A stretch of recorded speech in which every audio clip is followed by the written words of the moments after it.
Hello Cinnamon Bun, welcome back to another journal video. I am a little bit gutted that I have broken what would have been my 12-month streak, a full year of doing this planner, doing my bullet journal setup every month and filming it every month. I did actually film my mid-autumn setup, and that was meant to be my last one for this collection, and then I just never managed to get around to editing it, just because a bunch of other stuff came up and I had other work to do, and I wanted to get that summer vlog out while it was still semi-relevant, so I had to skip a few months, but I'm back, and I thought this would be the perfect one to end on for this collection for now, because it's my setup for early autumn, and I actually decided to change my setup for the first time, basically, other than really minor changes, since I've been doing this setup that I've been using for this last year. And obviously the fact that I've been using the same setup for like a full year now is a pretty good argument for the fact that it was working for me.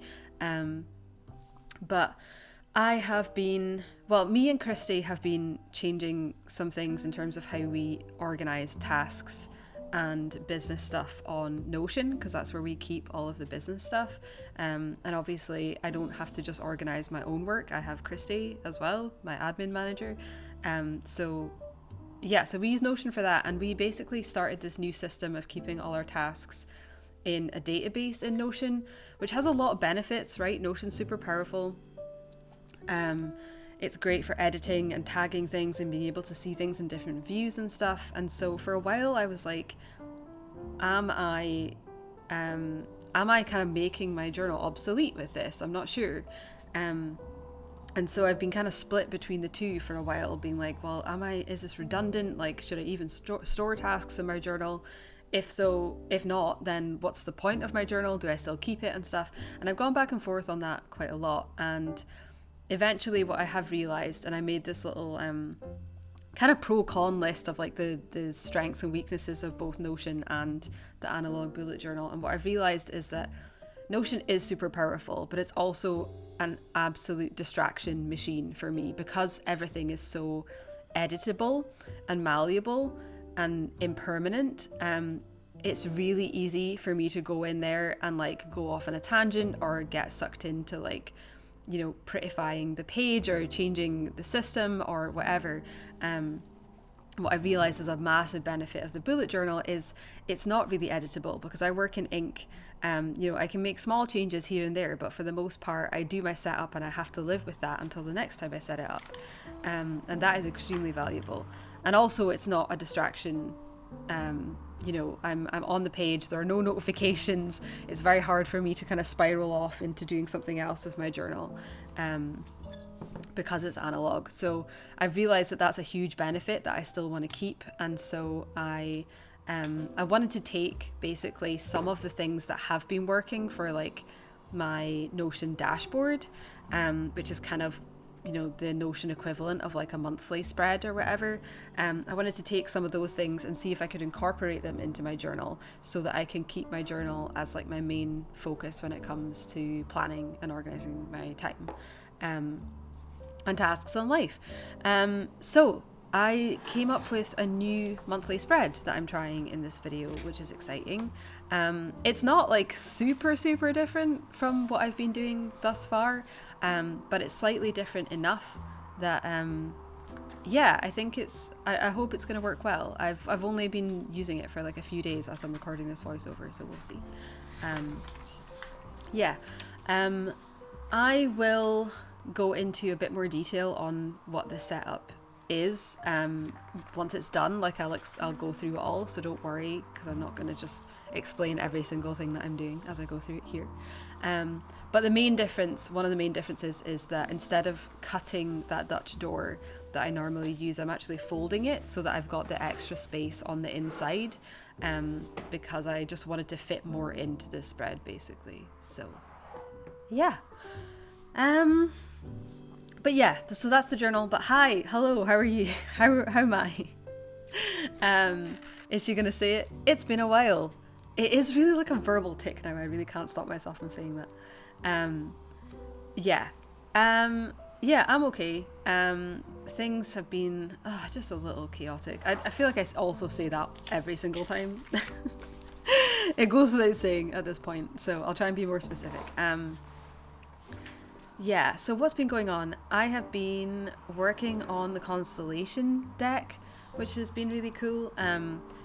I've had other things on my plate, so it's not really been like my primary focus. Like I've been wanting to finish this video, and I've got like a product that I'm working on and stuff. So it's kind of the deck stuff is kind of just happening in the in-betweens. But there's been some exciting progress there. I'm working with an illustrator called Jenny Lloyd, who is incredible, and we have some designs for the first few cards, which I'm just like absolutely over the moon about. Like they're just so beautiful, and Jenny's work is so great. So yeah, I've been working on that, like writing on my phone, which has been cool. Because I think what I've realized when it comes to writing projects, whether it is fiction or non-fiction, I do really well writing on my phone because it just reduces the pressure so much. Like I find it so easy to talk myself out of writing, or to like psych myself out about it and put all this pressure on it for it to be good. And like writing on my phone is so accessible and easy, and it just makes it so much less overwhelming for me. So I basically figured out a process for writing the cards on my phone.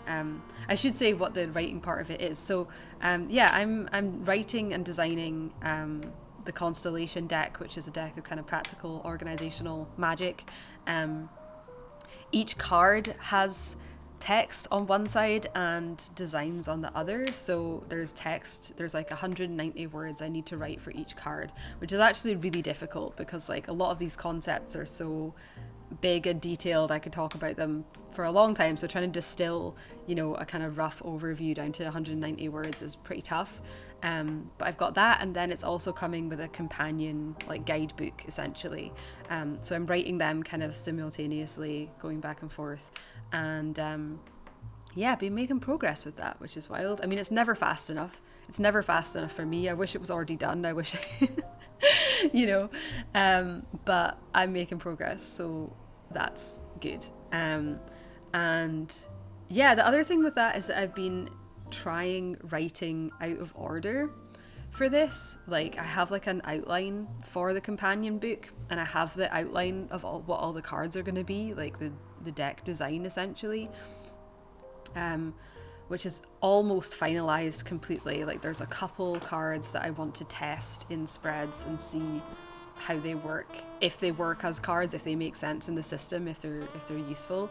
But for the most part, we have 56 unique cards to write and design, and I know what they all are. It's just like, well, where do I start then? Do I try and like work my way through in order, or do I let myself jump around and work on what I am interested in, especially because I'm working with Jenny, and I don't want to, like, she kind of needs to work on the cards in little batches because a lot of them are connected and need to kind of be worked on together. So yeah, we'll figure that out. But for the guidebook, the companion book, I have been writing a little bit out of order, which has been really cool, because I used to write out of order, and then I kind of got out of the habit of that, or I guess I got it trained out of me doing like writing courses and stuff. Like I got into, I kind of stopped letting myself do that, because I was like, well, it's going to be read in order, so like I should know what it is like to experience this work, whether it's a story or a non-fiction thing, in order. But I find it really difficult to write in order because I just like find it difficult to motivate myself, as you probably know. So I've been letting myself write out of order, because normally what I would do is try and write in order, and then when I had, an idea or a note of something that I wanted to, like a point that I wanted to make or hit, I would make a note of that and try and store it in a place where when I get to that section, then I see the note and I can write it. But I'm thinking of, just when I have that like kind of ping of like wanting to make a note or having an idea about something, just writing that then and there, or as close to as I can. Like I basically had a bit of an idea for like one of the, like a section that's really close to like the end of the book. And I was like, oh, well, I shouldn't really work on that now because, like, you know, I'm sharing things in the Patreon periodical, and I need to be working on the cards at the beginning that I'm working on with Jenny. And I was like, fuck it, you know what? This is what I'm feeling right now. So I just let myself work on that section, and oh my God, it was so much easier. It's so much easier than trying to force myself to be interested in a different part of the project that I'm not really interested in right now. So yeah, I don't know, I'm experimenting with that. I think that might get a little bit tricky given the way that I'm trying to share the process with this, but also it seems like it might be a really good way to do things. So yeah, that's my update with the constellation deck.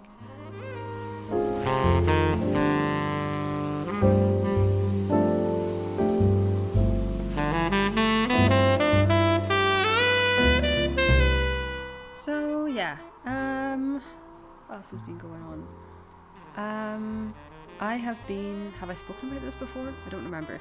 I have been back at Muay Thai boxing for the first time properly, really, in a decade. So that's wild. Yeah, I used to do Muay Thai back when I was like 17, 18. I got really into it for a while and then I completely fell off with it. And then I've been saying for years that I was going to go back to it, but I also knew how intense the like club that I used to go to was, and I knew that like I wouldn't be able to handle it if I didn't have like some kind of baseline fitness. So I was going to this kind of like like boxing fitness kind of thing for a while. This like gym, I guess, that was like, it was basically like boxing themed, but it was for fitness, so it wasn't like training you to fight and there was no contact and stuff. And I really loved the structure of that for like the couple of years that I used it. Like it really worked really well for me, other than like I did kind of miss like more of the technique stuff. Like I was like, oh, I would like to be improving rather than just working on fitness, but like it was still really good fun. And then they've closed like indefinitely. It seems like forever. Like they sent out an email like back in like May, start of May or something, being like temporary closure until further notice, and then radio silence. So I'm like assuming that they're closed for good. It's kind of a bummer that they haven't communicated more, because yeah, it's just sad. But it meant I needed to figure out something else to do for exercise. So I went back to the Muay Thai, MMA gym that I went to when I was 18 years old, and I'm now 30. And it has been an interesting ride. I've had several injuries so far.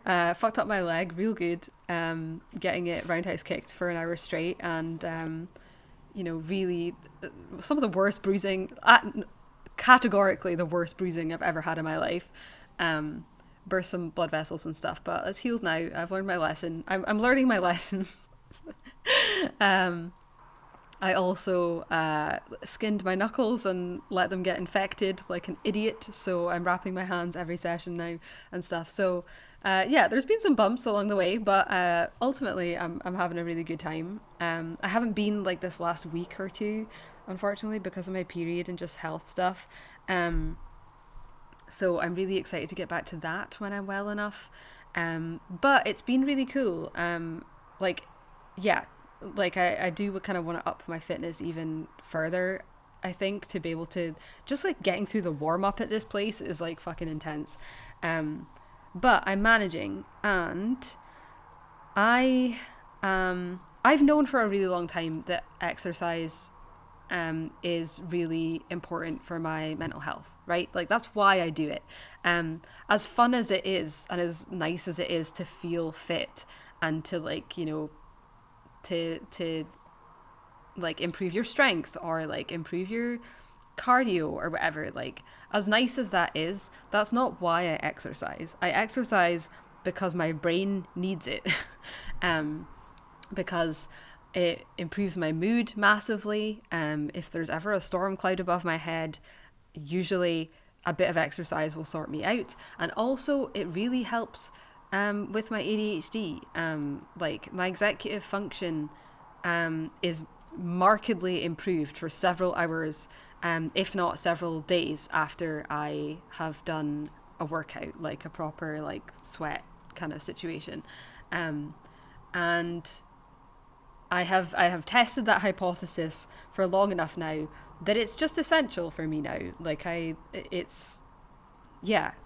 head takes a real hit if I am sedentary for too long, which is really frustrating when I get sick and stuff like that, because then I can't exercise. And I mean, I don't do it that much. Like, I'm not like a super frequent person. Like, I like going once or twice a week is great for me. Like, I don't push myself super hard. And I do go according to my cycle. Like, I try and like get a few more sessions in when I'm in the middle of my cycle, and then I tend to not go in the later part of my cycle where I'm achy and crampy and all of that and just tired. But yeah, that's been really good to get back to and kind of like level up a bit. But something that I have thought about it, so, oh my god, words. I've been treating it slightly differently recently, because I've realised that like my ADHD stuff, like an executive function and mood and just mental health generally, has been quite up and down. I was going to say these past few weeks, these past few months, I don't know, my entire life. And I'm not in a place right now where I can pursue diagnosis. I'm probably going to end up spending my savings on that at some point, but I can't really afford that right now. And so I'd really like to try medication, but that's not accessible to me right now. So in the meantime, I have been thinking about Muay Thai as my medication. Because yeah, when I don't do it, I notice a real difference, and it's much harder to get myself to do things and to be like level-headed, and just, yeah, it just sucks. And like, it's very easy, I think, with stuff like that to be like, oh, can I really afford this? Like, oh, I've got to travel all this way. And then it's not just about the cost of the class, you know, like I need to be able to survive the class, I need to have food beforehand. And that means I usually need to go to like a coffee shop or something, or like grab a smoothie first or whatever. And then I need to eat afterwards as well. So like, it is like, there is a cost to this, right? Like, and time wise as well. Like, my gym is not very close to my house, so it's a significant investment in like travel, time, money, all of that. And it's very easy for me to say like, oh well, that's a luxury, and so I don't know if I should be spending my money on that or if I should be investing this much on that. But like, actually what I've realized is I need that is the closest thing I have to ADHD treatment or ADHD meds right now, is going to Muay Thai. And so that's been kind of cool to kind of shift my mindset a little bit about it and treat it as like, no, this is my medicine and it's necessary for me. And yeah, and it means it's a lot harder for me to talk myself out of it or to guilt myself for like, you know, spending on it and stuff. So yeah, that's been something that's going on recently as well.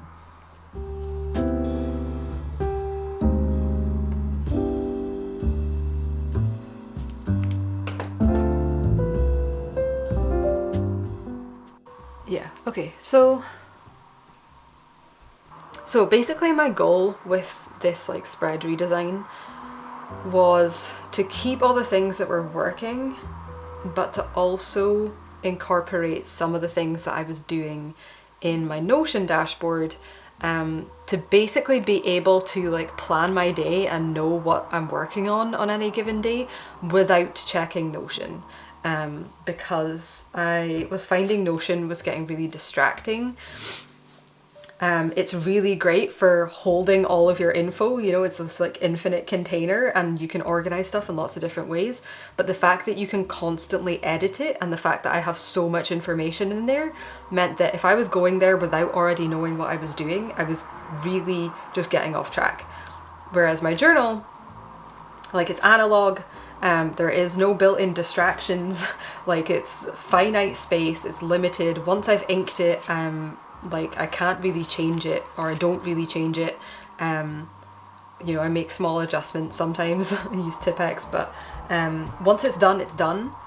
And if I wanted to like uproot all of this and change it, then I either need to do the spread all over, which I'm not going to do, or I just need to wait until next month. Whereas with Notion, like the ability to infinitely edit and finick with things is like not good for me. So that was my goal with this, which basically meant I needed to add like more information. But I struggled with that because I also really wanted to keep this page that's basically purely decorative, you know, this kind of like title page for the month, which, yeah, isn't as functional as the rest of this stuff. But I just thought of the idea of like, you know, a full spread of just like a wall of text and functional stuff, and thinking, and I was just like, I think that's just going to get, I think it's not going to make me excited to use it because it's not going to be cute, and also I think that's going to be a bit of information overload. So this is what I came up with. We'll see how it goes. Basically, instead of doing my Dutch door by cutting it, I folded this page, so I now have these two extra spaces that I wouldn't normally have. And we'll see how this goes. So, here is this spread. This is my projects and main quests list. This is basically what I'm working on this month. I've tried to break it down into its subcategories, or like subtasks as well. But basically these are the larger projects that I'm working on this month. This might be way too much, but we'll find out. The one thing that you'll notice is slightly different here is that I've only got one of these which is marked as like a domain list. The rest of these are by project instead of domain. So basically, I think I've got what? 2 Device and 2 Genero, but I'm kind of like drilling down further and breaking it down into their projects as well. I'll just cross all these off as I go through.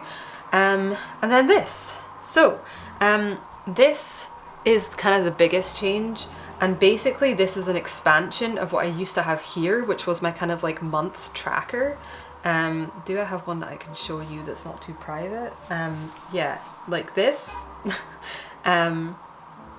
Where I fill up, like I note down the domains that I was mostly kind of focused on that day. I use the symbols for those, and then I just write a few words of like what went on that day, what were the main things I worked on, or did something happen, or did I go to an event, or whatever. I was finding a couple of things that I was getting the urge to get a little bit more space for that. To be able to make more like one-line notes, because I found that like kind of overview of my month to be able to review at the end of the month really useful. So I wanted a little bit more space than just that narrow column, but also what I was finding was that I was ending up using a lot of that space to just write down the name of the project that I was working on that day. And because I don't want to break okay, how much detail do I want to get into this? Basically, I have like task lists, or what I call quest lists, which are like individual granular tasks, right? Which have like very few steps. Projects are big, massive clumps of tasks. So my projects for this month are the Patreon periodical, my Patreon, basically the content I make for that, this video, a project that I'm not going to talk about yet, and then the constellation deck, which I'm working on, and then this is just Device business stuff mostly. And I was finding that we have like a system set up in Notion where we add the tasks to a big database and we add properties to them. We mark like what project they're for and like what domain they go in and like who they're assigned to and all of that. And that system has been really good, but it's quite cumbersome to add new tasks. Like it takes a moment to like add all those properties and stuff. And I was finding that like it just doesn't make sense to add each individual task for every project. Like especially with videos, I've been doing them for so long now that like I don't need to like break down the properties of each individual task when I do that. I can just, if I'm saying to myself like I'm working on videos today, like I know what that means and I can just power through it. So like what actually would be more useful to me is a tracker. Instead of breaking down each individual task, just having a place where I can cross off, like I worked on Patreon stuff today, or I worked on video stuff today, and kind of using that to track my progress instead. So that's what this is. And I will be doing that instead of adding, you know, all the individual steps for every project into that Notion database.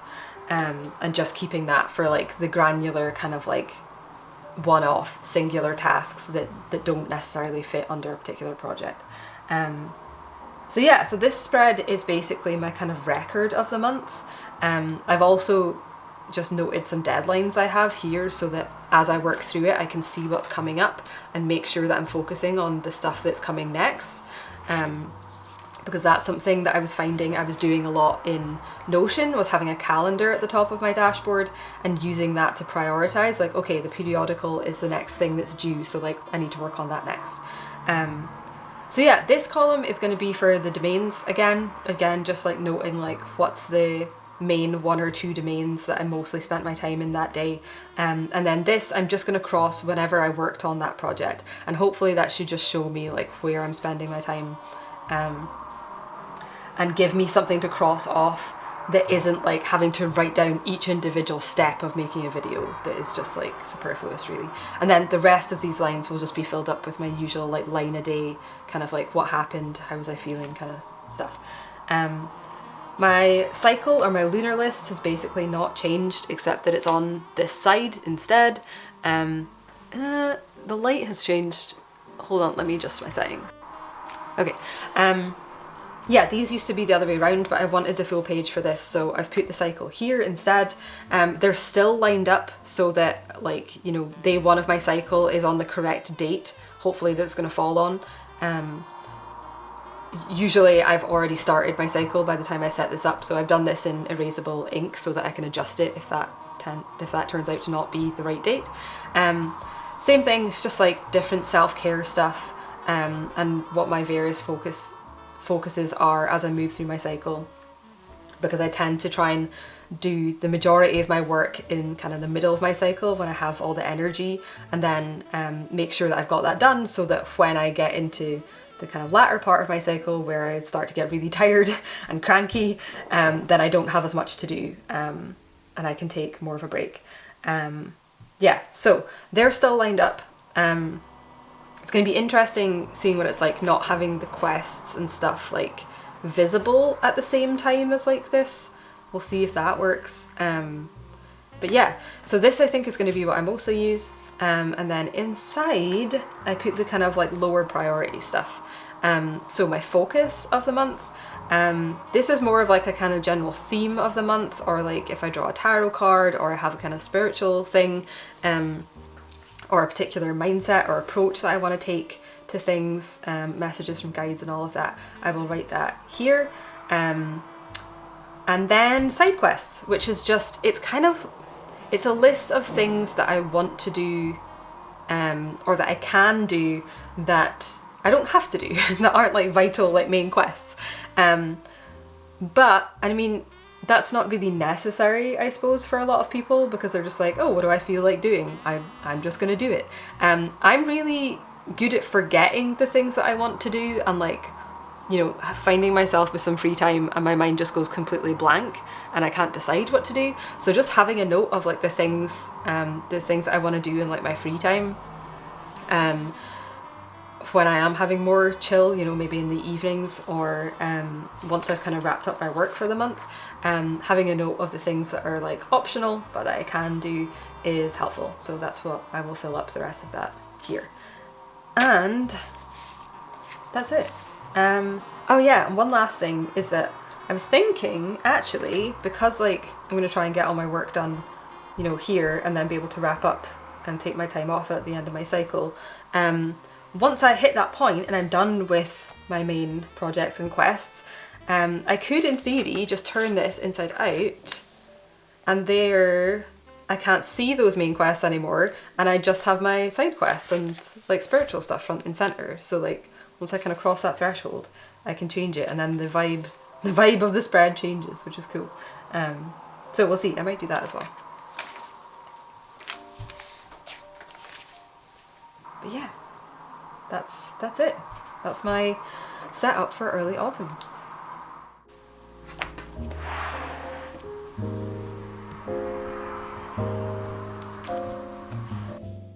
Okay, this is the end of the video. Thanks for watching. I hope you liked it, hanging out with me in my journal. I do have some important things to tell you, actually, this video, because this is going to be my last official like monthly plan with me like this in this series, my 12th and final of this collection. I might make more plan with me type videos in the future. I'm not going to say that I'm not, but I'm just not obligating myself to anymore. I wanted to wrap up this collection and then give myself some space to do other stuff.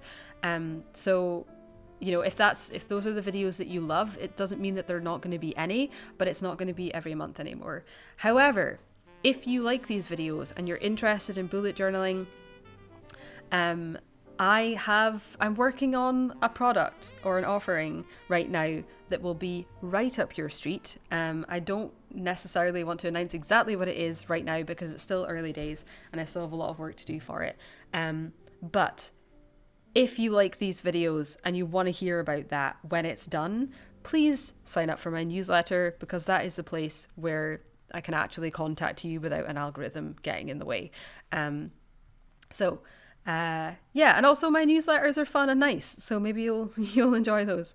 I don't send them out super often anyway, so it's usually just like a couple of times a month, if that. So yeah, sign up for the newsletter if you're interested in that and you want to see more bullet journal stuff from me. Otherwise, the other thing I have going on is the Patreon. I put out a piece of Patreon exclusive content called the Patron Periodical every month.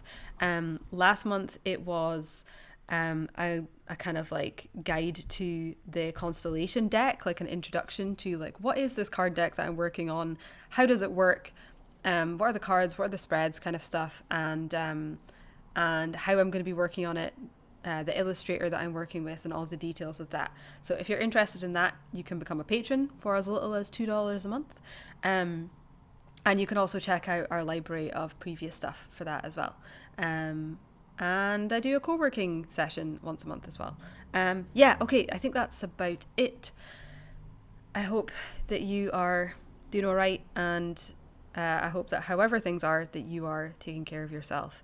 And I will see you in another video soon. Okay, bye.